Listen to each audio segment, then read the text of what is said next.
welcome to Friends of Gameology, hosted by MoonlightCrew.com. Reviews for science. In 7 minutes or less. King of Tokyo is the game we're going to review today. This is a King of the Hill game, so whoever is last man standing wins is one of the ways to win. So your inner child can come out in this game, and you attack people, and you do vicious things, and there's cool monsters. So before I say more, simplicity versus complexity. This is like a Yahtzee-style game. You take the dice, and you roll them, and you keep the results you want, and re-roll the rest, and then you keep those results that you want and re-roll 3 times, then what your results stay is what you get. And so you can try to roll for points. These huge dice, which are nice, have numbers on them, and if you get 3 of a kind, you can get points that way. You can get claws, and that'll help you attack people in Tokyo, or if you're in Tokyo, you attack people out of Tokyo. Hearts will help you heal, and then these lightning are your currency. Let me see, but it's lightning. They are the currency, and those help you purchase these cards, which add powers. You can get the ones that say keep on them, and you get a permanent power, or you get the ones that say discard, and they'll like blow people up, or give you a bunch of points, or just all sorts of crazy stuff. You can get combos. So I mean, you can play and teach this game in 5 minutes, and people start rolling the dice, and you could just take right off. It's pretty simple. Yeah, I would say this game is pretty simple. Tom pretty much explained it. There are a few quirky rules about being in Tokyo and going into Tokyo, like getting points and not being able to heal. That's a huge important rule people do not understand, right? Which is the scary part about going into Tokyo. Other than that, I mean, there's not very many rules. That's simple. Luck versus strategy. This game has a lot of both, because you can mitigate the luck with choosing which dice to re-roll and whatnot. When you purchase cards, that'll help out a ton, because some of them will say, for dice that you wouldn't normally keep, you get this good result. And there's just a lot of strategy, though, in exactly what you do. Because going into Tokyo gets you a point. Staying in Tokyo the entire round gets you 2 points. You get to 21st and you win. But dying gets you out of the game. And I've just seen too many people think they can manage staying in Tokyo for longer than they can, and boom, they're dead. So there's definitely strategy here, and you've got to realize what it is, or you can be sitting out watching everyone else have a good time. Yeah, I think there's a good amount of both. Of course, there's going to be luck. You're rolling dice. But you get to roll it 3 times to hopefully try to figure out, based on the second roll, okay, I really can't go for this. I'm going to go for this. Depending on what cards you're able to pick up, that kind of gears your strategy. Is it going to be an attacking strategy? Are you going to try to kill everyone?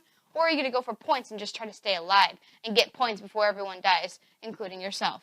So I think there's a good amount of both because you can mitigate the luck that you have. Fun versus boring. I think this game is fun. That being said, sometimes it can go a little too long for me.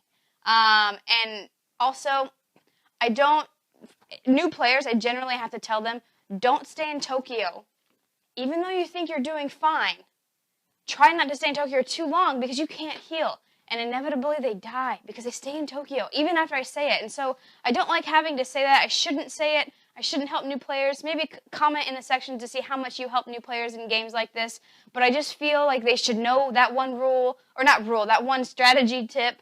I usually let people figure it out, and they do. But it's like, because it's player elimination, I feel inclined to say, okay, don't do this thing so that you can still play and enjoy yourself. Otherwise, you're sitting here, and this game tends to go a little too long. And by a little too long, maybe a lot too long. Maybe Tom will talk about it. I don't know. But I do find it fun, though, to be able, like I said in the beginning, you're monsters and you're fighting and rah! I think that's hilarious, and I really enjoy it. For that, I am prone to like Cyber Bunny. It's a bunny that's cyber, that's pink. It's amazing. It's beautiful. I mean, there's Gigazor, and he looks like Reptar, so that's cool. Although King I do Kong? like the Kraken. Well, he's the king, but King Kong. But you can't say King Mecha Kong. Dragon. I'm just saying, this game is fun, and we've played it an awful lot over the years. We've owned this for a long time. I like rolling the dice. I like rolling these big dice. I like trying to get these, extra dice by buying the correct cards, and just trying to find the best combos to do freeze time, or where you can take extra turns. You can make people shrink so they get to use fewer dice. I just love that stuff. It's so much fun. And it's just great when you get fire breathing and your neighbors get an extra damage and they're like, no! I had that last time. I won. So this is a fun game, but it does have its problems, and one of those is the player elimination. But obviously you can't have a king of the hill situation without it. I mean, maybe you can.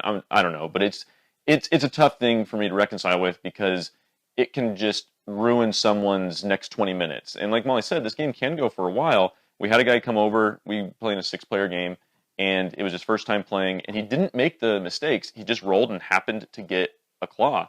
Went into Tokyo because the other person vacated it.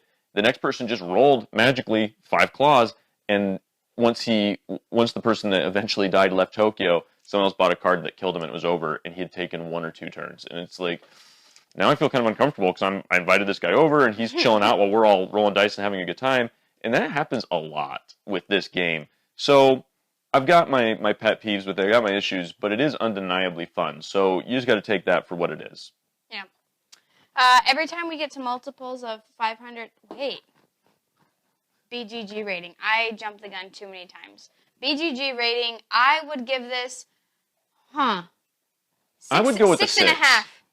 It's 7 of fun, but Yeah. 6 enough that I'm just like, I don't want to play all the time because I have to like play with seasoned people or at like a convention where when you die, you can just walk away and go play a different game. Yeah, I mean, maybe 7. It's a solid game, right? It's a fun, solid game. There's just a few things that I wish were different. Every time we get to multiples of 500 subscribers on YouTube, we give away a free glitter painting of your favorite geeky thing. So make sure to subscribe now. It could be you that wins. King of Tokyo. We've presented the evidence. You be the judge.